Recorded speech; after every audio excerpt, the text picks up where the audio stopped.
Hi, എല്ലാവർക്കും മലയാളി കപ്പിൾസിൻ്റെ പുതിയൊരു എപ്പിസോഡിലേക്ക് സ്വാഗതം. അപ്പം ഞാൻ ഈ അടിക്ക് പറക്കെ കെട്ടി ഒതുക്കുന്ന കാണുമ്പോഴേ അറിയാം എന്തോ ഒരു കുഞ്ഞ് ട്രിപ്പിനുള്ള പ്ലാനിലാണെന്നല്ലേ. അപ്പം ഞാനും ചേട്ടനും പിള്ളേരും എല്ലാം കൂടെ ഇറങ്ങി ഒരു കുഞ്ഞ് ട്രിപ്പിലേക്ക് പോവുകയാണ്. അപ്പം രാവിലെ മുതൽ ഓരോന്നൊക്കെ ഇങ്ങനെ പ്ലാൻ ചെയ്ത് അറേഞ്ച് ചെയ്തെടുക്കുകയാണ് കേട്ടോ. വേണ്ടുന്നത് ഏതൊക്കെ വേണ്ടാത്ത ഏതൊക്കെ അങ്ങനെ മാറ്റി ഓരോന്നിങ്ങനെ കണ്ടുപിടിച്ചുകൊണ്ടേ ഇരിക്കുകയാണ്. പിന്നെ അതിനിടയ്ക്ക് TV ഇട്ടിട്ടുണ്ട്, അതാ മേളിലോട്ട് ഇടയ്ക്കിടയ്ക്ക് നോക്കുന്നത്. അപ്പം ഞങ്ങൾ പോകുന്നത് തമിഴ്നാട്ടിലോട്ടാണ്, പോകുന്നത് ഒരു എക്സാമിനായിട്ട്. അപ്പം നമ്മൾ എങ്ങോട്ട് പോവാണ്? ട്രെയിനില് സ്കൂളിൽ അച്ഛമ്മ പോവാന്നെന്ന് ചാച്ചി പറയുന്നേ. അച്ഛമ്മ പോവാന്നോ കാശി? അല്ല അല്ല, ഞങ്ങള് ട്രെയിനിൽ പോവാ. ടാറ്റാ പോവാനേ, ടാറ്റാ. സത്യം പറഞ്ഞാൽ പിള്ളേരുണ്ടായി കഴിഞ്ഞിട്ട് ഞങ്ങൾ രണ്ടും കൂടെ തന്നെ ഇവരെ രണ്ടുപേരെ എങ്ങും അങ്ങനെ കൊണ്ടുപോയിട്ടില്ല. ദൂരയാത്രകളൊക്കെ അടുത്തൊക്കെ ആണെങ്കിൽ പോകും, അല്ലെങ്കിൽ അമ്മമാരെയൊക്കെ വിളിച്ചുകൊണ്ടൊക്കെ പോവാറുള്ളായിരുന്നു. അപ്പം ഞങ്ങൾക്കിതൊരു വലിയ ടാസ്ക്കാണ്.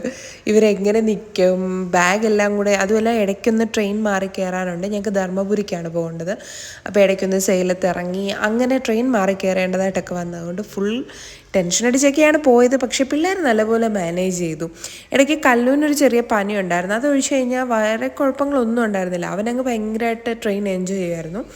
അവൻ രണ്ടവണ ട്രെയിനിൽ കയറിയിട്ടുണ്ട്. ഒന്ന് ഗുരുവായൂർ ചോറൂണിനും പിന്നെ ഒന്ന് തലമുടി വെട്ടിക്കാനായിട്ടും. അപ്പോൾ ഈ രണ്ട് സമയത്തും അവൻ അധികം ഓർമ്മയൊന്നും ഇല്ലാത്തത് കാരണം ഇത് അവൻ ശരിക്കും അങ്ങ് എൻജോയ് ചെയ്തു എന്ന് തന്നെ പറയാം.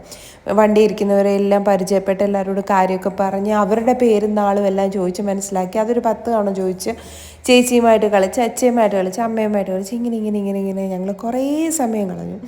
സമയം പോകുന്ന സത്യം പറഞ്ഞാൽ അറിയത്തുപോലും ഇല്ല. ഞങ്ങൾ വിചാരിച്ചു കരഞ്ഞ് ബഹളമാകും, ഇറങ്ങിപ്പോണമെന്ന് പറയും, സ്റ്റേഷൻ എത്തുമ്പോൾ ഇറങ്ങണമെന്ന് പറയും. ഇതൊക്കെ വിചാരിച്ച് നല്ല ടെൻഷൻ അടിച്ചായിരുന്നു പോയത്.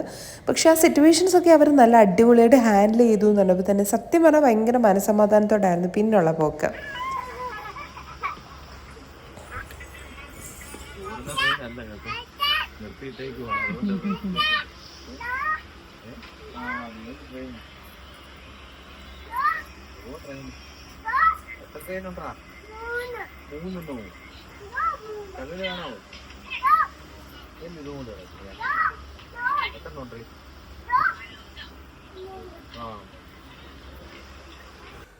കളിയൊക്കെ കഴിഞ്ഞ് ഏകദേശം 8 മണിയൊക്കെ ആകുമ്പോൾ വീട്ടിൽ ഉറങ്ങുന്നതല്ലേ എന്ന് കരുതി ഞങ്ങൾ ഫുഡ് കൊണ്ടുപോയിട്ടുണ്ടായിരുന്നു. ചപ്പാത്തിയും ഗ്രീൻ പീസ് കറിയുമായിരുന്നു കൊണ്ടുവരുന്നത്. മിക്സ് ചെയ്തിങ്ങനെ കുഴഞ്ഞിരിക്കത്തില്ലേ, അപ്പോൾ കഴിക്കാൻ നല്ല സുഖമുണ്ട്. അത് കൊണ്ടുപോയി അതെങ്ങനെയൊക്കെയോ കഴിപ്പിച്ചു. കുറച്ച് ഫോണൊക്കെ ഇട്ട് കൊടുത്താലേ കഴിക്കത്തുള്ളൂ, ഇല്ലേ പല നിർബന്ധങ്ങളും കാണും. പിന്നെ കുറേ നേരം ആയപ്പം അവർക്ക് ഉറങ്ങാൻ പറ്റുന്നില്ല.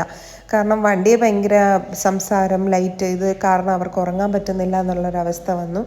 അപ്പം കല്ലുവിനെ ചേട്ടൻ കാൻഡി ക്രഷ് കാണിച്ച് അവിടെ ഇരുത്തി കാശിയെ ഉറക്കാനൊക്കെ നോക്കിയിട്ട് അവൻ എന്ത് ചെയ്തോ ഉറങ്ങാതൊക്കെ ഇങ്ങനെ അഡ്ജസ്റ്റ് ചെയ്തൊക്കെ നിൽക്കുമായിരുന്നു. പിന്നെ അങ്ങനെയൊക്കെ ഉറക്കിക്കഴിഞ്ഞ് ഏകദേശം 2:30 അടുത്തായപ്പോൾ ഞങ്ങൾ സേലം എത്തി നനപ്പുഴ പിള്ളേർ 2 ചാടി എഴുന്നേറ്റു കേട്ടോ.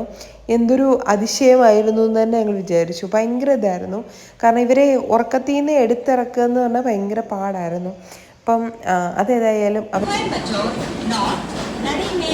നമ്മൾ വന്ന ട്രെയിൻ കൊണ്ടുപോകും. സേലത്ത് വന്ന് നമ്മളിവിടെ അടുത്ത ട്രെയിൻ അവിടെ ഇറങ്ങി ഒരു ചായയൊക്കെ കുടിച്ചു. ഞങ്ങൾ ഒന്ന് റിഫ്രഷായി ഒരു ബിസ്ക്കറ്റൊക്കെ കഴിച്ചു കേട്ടോ. അതൊക്കെ കഴിഞ്ഞപ്പോഴത്തേക്ക് ഏറെക്കുറെ എല്ലാവരും ഒന്ന് ഊർജ്ജസ്വരമായിട്ടിരുന്നു. അപ്പം ഞാൻ വിചാരിച്ചു ഇനി ഉറങ്ങത്തില്ലായിരിക്കും എന്ന് കരുതി അടുത്ത സ്റ്റേഷനിൽ നമ്മൾ അടുത്ത ട്രെയിനിൽ കയറി ധർമ്മപുരിയിലെത്തി. പക്ഷേ ആ സമയത്തും പിള്ളേർ നല്ല അടിപൊളിയായിട്ട് കിടന്ന് ഉറങ്ങുന്നുണ്ടായിരുന്നു. അങ്ങനെ എല്ലാ തരത്തിലും അവർ യാത്രയിലുടനീളം ഞങ്ങളെ സഹായിച്ചു എന്ന് വേണമെങ്കിൽ തന്നെ പറയാം. പിന്നെ അത് കഴിഞ്ഞ് ഞങ്ങൾ അവിടെ നിന്ന് ഒരു ഓട്ടോ എടുത്ത് നേരെ ഞങ്ങൾ അടുത്ത നിങ്ങളുടെ കോളേജ് ഇരിക്കുന്ന അവിടോട്ട് പോകാനുള്ള റൂട്ടിന് പിടിച്ചു. അങ്ങനെ ഓട്ടോയിൽ കയറി. ഓട്ടോ ഒരു ബദരി ഞാൻ ഇതുവരെ കയറിയിട്ടില്ലാത്തൊരു ടൈപ്പായിരുന്നു കേട്ടോ. നമ്മൾ കുത്തിയിരുന്ന് പോകേണ്ട ഓട്ടോ അങ്ങനെ തന്നെയായിരുന്നു ഞങ്ങൾ പോയിരുന്നത്. എല്ലാവരും കൂടെ കുത്തി കാലും നേരെ വെക്കാൻ പറ്റാതെ വല്ലാത്തൊരവസ്ഥയായിരുന്നു. പക്ഷേ നല്ല സ്പേഷ്യസ് ആയിരുന്നു. ബാഗൊക്കെ നല്ല അടിപൊളിയായിട്ട് നമുക്ക് വെക്കാൻ പറ്റുമായിരുന്നു. ചേട്ടനൊക്കെ ഇരിക്കുന്നത് കണ്ടില്ലയോ, രണ്ട് ഗുണ്ടകളൊക്കെ പോകുന്ന പോലെ തലതൊപ്പിയൊക്കെ വെച്ച് കുത്തിയിരുന്ന് പോവുക. അത് കഴിഞ്ഞിട്ട് പിന്നെ അവിടെ നിന്ന് ഞങ്ങൾ ബസ്സിൽ കയറി കഴിഞ്ഞ് പിന്നെ നമ്മൾ ഏകദേശം ഒരു വെളുപ്പിനെ ഒരു 6 മണിയൊക്കെ ആയപ്പോൾ തന്നെ ബസ്സിന് കയറി. അവിടുന്ന് പിന്നെയും 1 അവർ ട്രാവൽ ഉണ്ടായിരുന്നു. അപ്പോൾ അവിടോട്ട് ഞങ്ങൾ പോവുകയാണ്. അപ്പോൾ എല്ലാം നമ്മളിങ്ങനെ ചോദിച്ച് പൊയ്ക്കൊണ്ടിരിക്കുകയായിരുന്നു കേട്ടോ. രാവിലെ നല്ല അടിപൊളി മഞ്ഞും തണുപ്പും കാര്യങ്ങളും എല്ലാമായിരുന്നു. നല്ല അടിപൊളി തണുപ്പ് എന്ന് വെച്ചാൽ ഊട്ടിയിലൊക്കെ എങ്ങനെയാണോ പോകുന്നത് അതേ ഒരു ടൈപ്പിലായിരുന്നു തണുപ്പും ഒക്കെ. ഞങ്ങൾ വിചാരിച്ചത് നമ്മുടെ നാട്ടിലിപ്പോൾ നല്ല ചൂടായിരുന്നുകൊണ്ട് ഇവിടെ വരുമ്പോഴും അതികഠിന ചൂടായിരിക്കും, ഭയങ്കര ഇതിലായിരുന്നു വന്നത്. അതുകൊണ്ടുകൂടാണ് കഴിവതും നമ്മൾ രാവിലെ വെളുപ്പിനെയുള്ള ഇതൊക്കെ എടുത്തത്. പിന്നെ ഇവിടുത്തെ ഏറ്റവും വലിയ പ്രത്യേകതയാണ് എല്ലാവർക്കും ഭയങ്കര ഭക്തിയാണ്. ഒരു അമ്പലം കണ്ടപ്പോഴത്തേക്ക് അവർ പെട്ടെന്ന് മാലയൊക്കെ വാങ്ങിച്ച് അവിടെ ഒരു ചെറിയ പൂജയൊക്കെ കഴിഞ്ഞ് ഭസ്മമൊക്കെ തൊട്ട് ചന്ദനമൊക്കെ തൊട്ടിട്ടൊക്കെയാണ് വന്നത്. പിന്നെ നമ്മൾ നേരെ അവിടെ നിന്ന് ഒരു ഓട്ടോ എടുത്തിട്ട് നമ്മുടെ റൂം കണ്ടുപിടിക്കല വന്നു.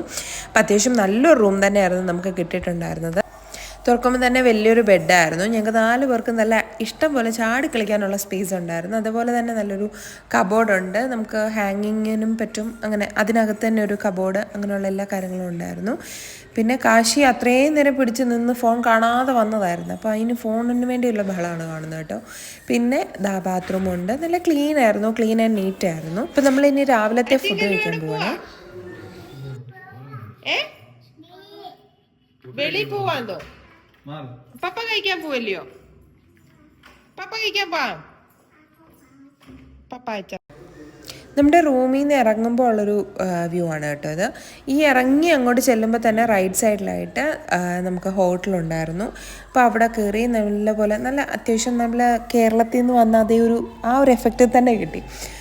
മീൻസ് നല്ല വൃത്തിയുള്ളൊരു ഹോട്ടൽ തന്നെയായിരുന്നു. അവിടെ ചെന്നു, ചേട്ടനൊരു മസാല ദോശ പറഞ്ഞു, ഞാനൊരു പൊടി ദോശ പറഞ്ഞു. ഇനി പൊടി ദോശ കഴിച്ചിട്ടില്ലായിരുന്നു, അപ്പോൾ അതുകൊണ്ടൊന്ന് ടേസ്റ്റ് ചെയ്യാൻ വാങ്ങിച്ചതാണ്. എനിക്കത് ഇഷ്ടപ്പെട്ടു. അപ്പോൾ ഞാനൊരു പൊടി ദോശ കഴിച്ചു. പിന്നെ അതുപോലെ കല്ലൂനും കാശിക്കും നമ്മൾ പൂരി മസാലയാണ് ഓർഡർ ചെയ്തത്. അങ്ങനെ ഞങ്ങൾ എല്ലാവരും കഴിച്ചു. തുറന്നോ. അപ്പം ഇനി ബാക്കിയുള്ളത് നമുക്ക് അടുത്ത വീഡിയോ കാണാം. ഞങ്ങൾ ഫുഡ് കഴിക്കട്ടെ. എന്താണ് ഫുഡ്, എന്തൊക്കെയാണ് കഴിച്ചതെന്നൊക്കെ ഇനി അടുത്ത വീഡിയോയിൽ കാണാം കേട്ടോ. ബൈ. പടം വരെയും കളറടിയും ഫോൺ കാണലും എല്ലാം